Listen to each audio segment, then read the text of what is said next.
ரெக்கையுள்ள குஞ்சு இது, கூடு ஒன்றும் தேவையில்லை.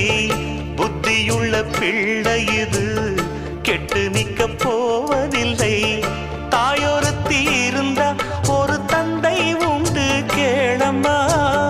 தந்தை ஒண்ணு இருந்தா பெத்த பாட்டி இன்றி போகுமா? தெருவோரம் கிடந்தும் அனாதை இல்லை. உறவென்னை வெறுத்தால் தினம் தருவேன் தொல்லை. கெட்டாலும் பட்டாலும் உன் பேரன்தான். என்னடி ஞான பெண்ணே, உண்மை சொல்லடி ஞான பெண்ணே. நடந்தால் 2 அடி, இருந்தால் 4 அடி. நடந்தால்